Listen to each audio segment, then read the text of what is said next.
Chief Niemeyer, you're back. How are you, sir? I'm great. How you doing, Matt? I'm doing. You know what? I got my coffee. I sure see you that. don't want an No, extra I'm cup? good. But that All right, that man. French press, Dude, nice work. I'm not a bougie guy. The reason I do the French press is because I hate, like, do you remember like when you're a younger person and you would always run out of things? It's like the toothpaste. It's like you get to the end of the toothpaste, or like you buy a pack of razors and there are 5 razors and the first 4 you switch out every month and the last one lasts you. I don't know. I was 22 when I bought that pack. So 21 years, I'm on the last razor. Yeah. Like I just ripped the skin off my face. I just think it's funny you said you're not bougie and there's a French press in front of me. Okay. No, All right. but listen to me. Okay The reason I do it because I don't want to run out of filters. Like that's the thing. It's like the razor thing, you know, you run out of filters and then like you end up using a paper towel. Like I don't want to end up in that world. COVID trauma. No, just being it, not wanting to stop it. Listen, I asked you to come on. I very fortunately did a tour of the Parks and Rec facilities, which are awesome over in East Boise. And they were also talking about water rescue things. This is particularly important because obviously we're coming into the recreation season on the Boise River. It is a very dangerous place. I did a lot of kayaking in my youth in Alaska. And it's like, dude, even basic creeks and things like that can be deadly. Yes. People don't understand, the concept of a sweeper. They don't understand, roots that come up from the bottom. Your foot gets hooked on them. And water rescues, when they're necessary, are necessary like 20 seconds ago. They're extremely hard to mount. They are cumbersome. And they're like, the waterways are just very dangerous. And it seems almost every year there's some horrible tragedy on the Boise River. And I just wanted you to come in, if you'd be so kind, to explain what the preparation of the waterway is and what things are people really need to take into consideration as they're enjoying that great amenity. Yeah, happy to talk about this. And it's something that we talk about this time of year. You probably saw there was a press release today from our city reminding folks that the river is still dangerous and it's not open. And that's a real challenge we have right now. Everybody sees the water levels lower and they say, oh, let's go out in the river. Well, it's 50 degrees right now in the river. So the CFS, the cubic feet per second, is probably not there right now. It's 800 cubic feet per second today, which is not bad. But the cold, which then affects if you're out in the river and you get cold and you get hypothermic, you call us. And so really for us, we have a dive team. They do swift and still water. So they'll go out in the ponds, Quinn's Pond and all that, and do rescues. And then they're also on the river, especially in the summertime. Once we open it about July 4th, they're on the river all the time. So what we started doing years ago was getting out ahead of the season and getting on the river and looking at those snags, seeing where those trouble areas are. We have a great partnership with Bureau of Reclamation, Army Corps of Engineers, Fish and Game, the list goes on, of our partners that we get together with. We identify those snags because we do want to be leery of the wildlife and the fisheries that are in the river. It is a wild river, and we like to keep it that way. So we work hand in hand with them to go out and identify those areas that we need to mitigate. And then our crews go out and they're awesome at what they do. And they'll cut out those snags. And, if we have a tree down that we need to lift out, we'll get a crane out there and help lift it out, but we protect the waterway. So we've done that for quite a while. I think for us, the eye-opening moment, I just jokingly mentioned COVID too soon, I know, but COVID for us, when the restrictions got lifted and all of us were just jonesing to get out and do something. Right. And everybody got out. And that float season after COVID was insane. The number of people we had on the river was something we had never seen before. And so a lot of rescues that year. And so we really said we need to do a better job of beefing up our information to the community. And so we had a roundtable, my executive team did. And one of my assistant chiefs said, what if we just kind of build an interactive app? I thought, well, that sounds cool.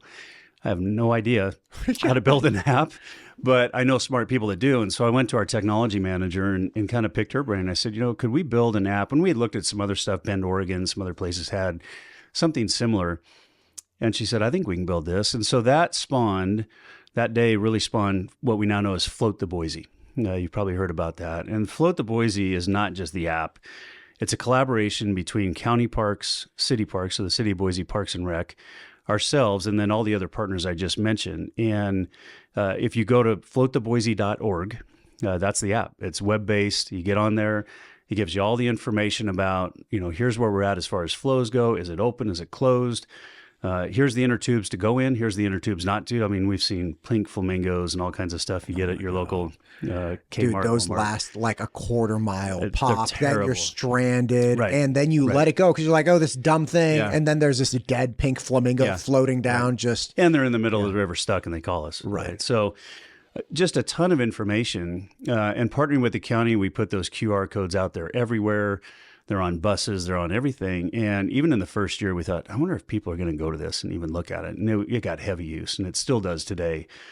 So that kind of spawned that Float the Boise communication, because we felt like we at least need to get the communication to the floaters of what's safe and what's not. And it's interacted enough that, and it's funny how many phones we find in the river during the season. So we tell folks, though, if you're in the river and you don't know where you are, we have great cell service on the river. You can look and you can actually see where you're at. So really cool and really interactive. We've had a lot of really good success with it. And they have, just for anybody interested in that, they have those waterproof phone bags. They do. Right? So They do. drop it in. It's like a really long sandwich bag. Then you can roll up the end and put a snap on it. And then you can, it's not great. You're not going to be scrolling, but you can see. But you your can phone. see, right? Yeah. Anybody that buys a paddleboard knows that, right. that little plastic case. Yeah. So it's also got information, like I said, about what is safe as far as something to be on, what's not.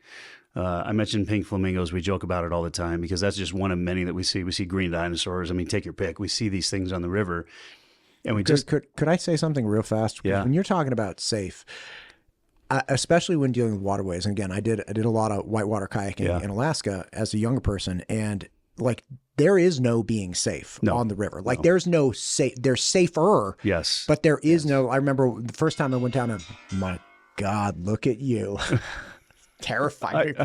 There's no safety. To mute that. Never off. The first time I went down a river in like a whitewater river in a kayak, I rolled over, and my the instructor, because I took a class and went a guided trip, and again, this is Alaska, an Alaskan river, and he was like, yeah, you guys have these, we had the like total basic helmets, goes down here at the ear, and, pretty padded. And he had this sick Kevlar one, like a skull cap on a motorcycle. He's like, yeah, I should really wear the other ones. And I'm like, man, I want to get one of those. Like that's all.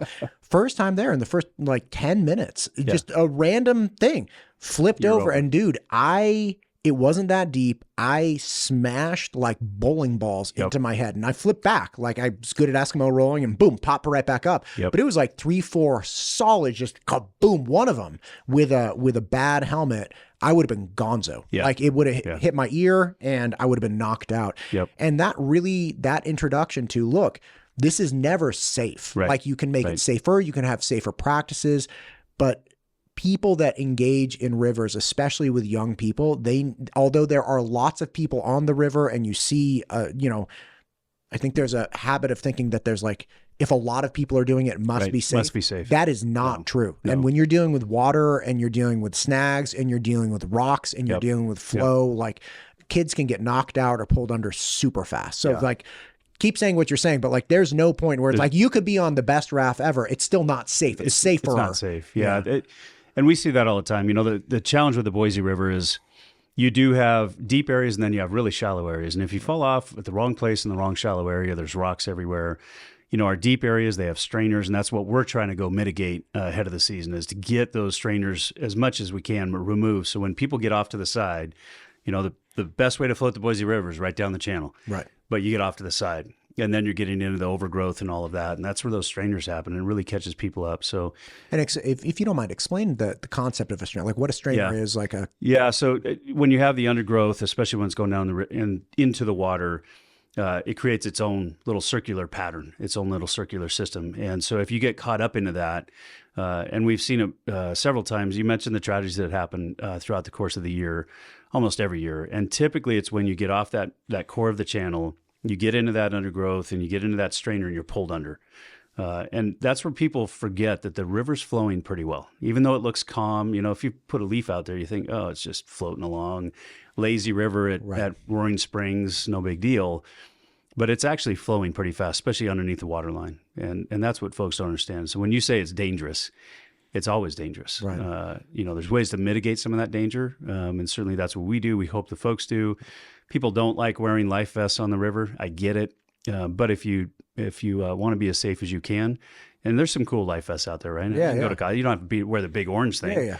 There's great life vests. That's the safest way to float to Boise. Right. The strainers, and I remember when I was learning kayaking, they call them sweepers, and it was very commonly. So you have a growth, right? Yep.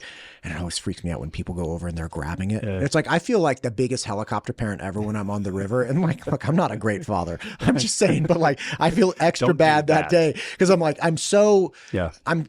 I'm really cognizant of how quickly things can go badly, right? And, or somebody sees like a down tree, like a log that comes over and the log has branches going down and a lot of those branches are pointing. People assume that the branches are pointing towards them and they'll get pushed up onto the log. But in reality, a lot of times is the log falls down and then the branches going with the flow of the water are the ones left over. So you flow into it and then get pushed down underneath. And then you're tangled up in all of the branches and most likely pinned against the ground because the branches hit the ground. And so it's literally just like you're here and then boom on your, and what, you got 20 seconds? And that's if people know where you went. Right. Yeah. Your only hope is to keep your head above water. And we've had some amazing rescues that turned out okay. Very scary though. And it's really because our crews, they did great work with a chainsaw and all kinds of, chainsaw and waters, you would think that doesn't match. But the work our dive team does is amazing on the river. The other thing we see, Matt, is folks tying their tubes together. It's another thing that we just try and preach is do not tie, you'll see a group of 4 or 5 tubes together. They tie them all together. You don't want that because one has a problem. You all have a problem. And so we really encourage folks, keep your tube separate. You can lock your legs over it, do whatever you're going to do. But if you have to break free, you have to break free. And so we're trying to get that message out as well. When you're talking about tubes in general, some of the biggest problems people experience is when they're out of the tube or out of the raft, right? Like rule number 1, whenever you're doing like whitewater rafting, stay in the raft. Right. Rule number 2, refer back to rule number 1. Like don't. And if you're concerned about that at all, don't engage in the water, one-on-one. Like stay in the large object that has the best balance that you're not going to drown in. Just stay in that if you have somebody that's having an issue. Like if you straddle the side of it, right, the rail of it, and your foot gets caught or somebody pushes you out, that's going to be a real problem. So if you have anybody that you're worried about, just keep them in the center, man. Keep it bow to stern and port to starboard. And it's the same thing with a tube. Get back in that tube as quick as you can because that's going to be your safe place. With anticipation of this, so you guys go through and you first off clear out all the strainers and sweepers and again as much as we can, as much as you can. What about hardware from like fishing and stuff? Because I was on there once and we pulled over to the side to eat, like get a quick snack, and I looked down and there was this, very beautiful fishing lure with like a bunch of them. I was like, grabbed it. It's like, don't walk there, right? But things of that nature. Is that a common problem that you guys run into as well? Not as much as you think. We don't run into a lot of that. I'm sure there's a few folks that get a hook in their foot or something like that because there are a lot of fishermen on the river there. That's not our biggest issue. Honestly, and this won't be a surprise, alcohol and floating in 98-degree weather doesn't always mix. We get some of that. Folks just get dehydrated and, they wave us down. Got to come help them. Gosh, man, that's not a good call. No, yeah. And look, I'm not like, I sound like some names, like I've floated many a river in college, drinking way too much Coors Light. Like it's not that I haven't done it. It's just at this point, it is a really risky thing. Like I grew up in the state that shall not be named, but floated the Russian River and a lot of things like that. And you'd always hear about people dying on it. Yeah, it's one thing to have a couple drinks you're floating down, but when we see the 12-pack showing up and the coolers and all that, okay, might have some issues there. Yeah. There obviously is a place where you can rent rafts, right? At Barber Park. There we go. Yep. Barber Park. You go, and then there's a pullout down at Morrison Park. Now there are the signs that say, get out right now. Don't keep going. Please don't keep going. I have always heeded the warning. Yeah. What happens after that? Like, do you ever have people who are like, oh, I got this? Like, we've had a few. You got the diversion dam after that, some of those things below Ann Morrison Park. And it's just, we don't do a lot of mitigation below that diversion dam. And so we want to keep people in that safe zone. And that's part of the challenge with the Boise River as a whole. It obviously doesn't stop at Boise. It goes through Garden City, then to Eagle, then to Star, then to Middleton. It keeps going.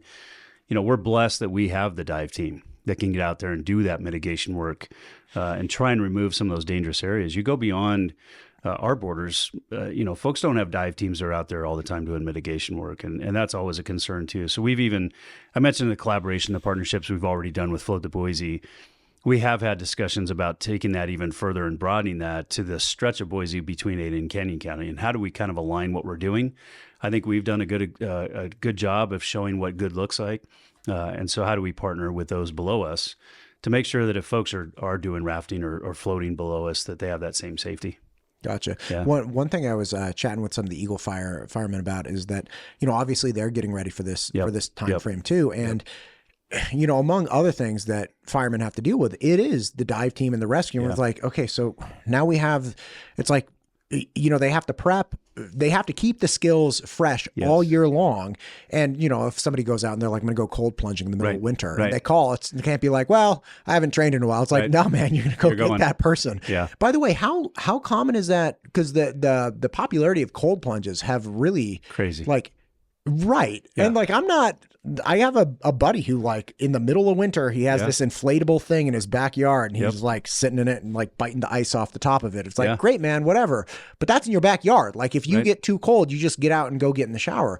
Do you guys have a lot of problems on the river throughout the wintertime with people attempting to do this stuff? We don't. Okay, thank God. Keep that quiet. Maybe don't air that part of the episode, but we don't. And it's funny, even with the cold plunge therapy, and there's a lot of therapeutic effects for it. Sure. It makes sense. You definitely forget other problems. You do. You forget pretty much everything except what's happening right now. So I got told I should try it. I thought, well, I'll give it a shot, but I don't really want to do it. And so they said, we'll start off with a really cold shower. And I thought, okay, I'll do that. I lasted about 30 seconds. I think it's the worst. I'm done. I don't you could also just punch me in the face. There's but that therapy. Even with the cold plunges, I started wondering, as that became popular, are we going to get more responses now where folks are staying in there too long or they're having issues? And we really haven't. We haven't had a problem that I know of with folks getting in the Boise River in the middle of winter. I hope they don't. But, if they do, we're ready. We've got a team that 365, they're always there. Just makes it a little more difficult. No. Yeah. But again, coming back to the Eagle, they're explaining that, look, this is one of those things that people do not understand fire departments are preparing for all the time. Yep. Right. And we have to have our skills sharp. And when they're needed, we have to be all pro. Right. There's no halfway, I forgot, or I have a snorkel or something. It's no. Your swift response and you're 100% on. And it's something that we have because we enjoy these recreation pieces. And this is part of what our taxing dollars go to, right? Yeah. Which is essentially having recreational, emergency support. It is. And I think that's a challenge with the fire departments historically. We started off doing fire, obviously, fire suppression, house fires, all that.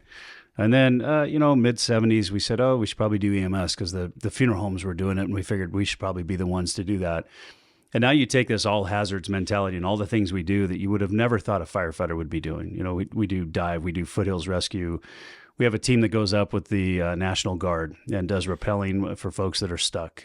So all these things that we do, that's great. And it's great that we can offer all these things to the community. The challenge is we usually never say no. So when a new need arises, we say, well, sure, we'll take it on.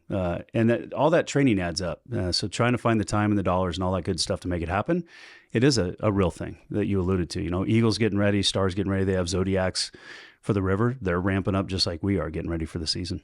I know I asked you to come in to talk about river recreation and safety, but if I may, when you're talking about trail safety, right? Yeah. I spoke with Colonel Bill Gardner from ISP some time ago, and he had mentioned that ISP had asked the legislature years ago for a helicopter for search and rescue. And, that's something that the, I believe, Chiefs Association had wanted, and they asked ISP to go for it because ISP is obviously state-run agency, so they could manage this state asset then, and all the different, Chiefs Associations and departments could use it. What are things that can keep people safe when they are out doing, trail recreation and rock climbing and things of that nature? Because there are, just like the river, we have this expansive, beautiful outdoor area that's dry and out there, and people get lost, they die. These are things that happen all the time as well. Yeah. So that's a challenge for us at Boise Fire in the summertime. That same station that responds to the river with the boat also responds to the foothills for the rescues. And we have both of those things sometimes going on simultaneously. Biggest thing I could say about the trails is stay on the trails. When folks get off of the trail and they just start wandering throughout the foothills, that's when they get lost. They usually call us. And then, our mountain bikers, I love them.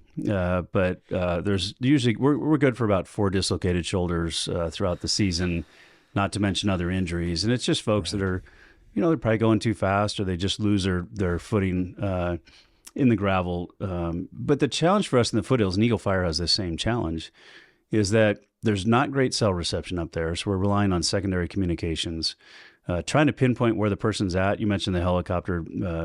Bill and I have known each other a long time, and there is a need at some point to expand the aviation fleet here in Idaho. And we could talk wildfire. I know you had Dustin Miller on. Yes, he was great. Not too long ago, and we've talked about the aviation's assets even for wildfire.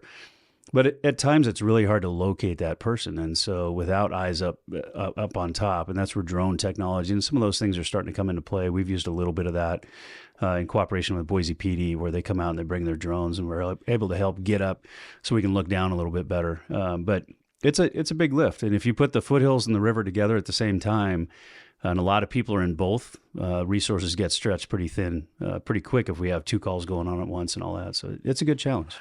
So as far as keeping yourself safe, stay on the trail. Stay on the trail.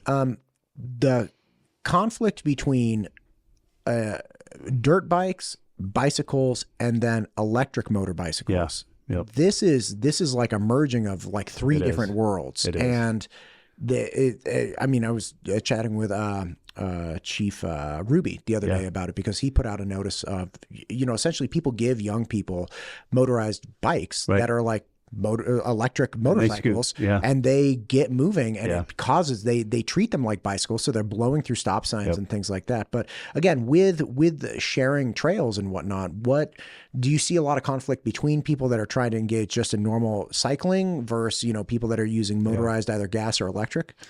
Not so much gas, because we try and avoid that in the foothills. There's pretty strict regulations about that. We just converted our fleet. So we have e-motorcycles now. We used to have gas motorcycles. We got away from those. So we don't see a lot of conflict there. And I think, as far as trail courtesy, folks in Boise do a pretty good job.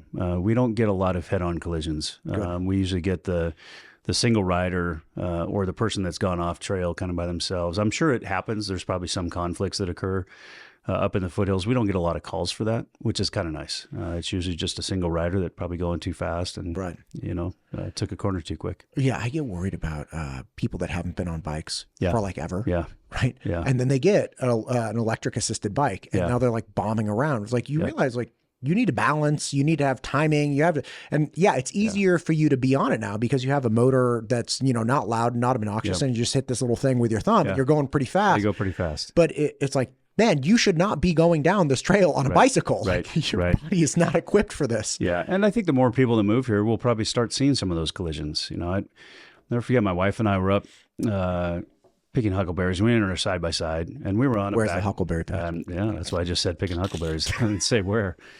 I almost slipped and said where, and my wife probably wanted to listen to this. And I found out 2 weeks ago that if you ever know where there's a huckleberry patch, you never tell anyone. You might share a berry after the fact, unlikely, but you might. Yeah, you might get some cobbler if you're lucky. But, we're just cruising along. We're just, we're on a back trail, and this couple with 2 kids are in a 1,000cc turbo Can-Am or whatever they were in, just flying. And I thought, this is insane. And that's population based, right? The more people that are in the hills, in our foothills, the likelihood that we're going to see those collisions happen in the future. Are there any words of wisdom or pleas for sanity that you would share with the side-by-side community of specifically of people like myself who moved here recently? And I did not, but I know a lot of people that purchased these baller vehicles that are like, that's the coolest thing I've ever seen. And awesome. You turn it on, it sounds even better. Like, how do I get that paint job on my Highlander? Like, that's great. By the way, you're also going to kill somebody. Yeah.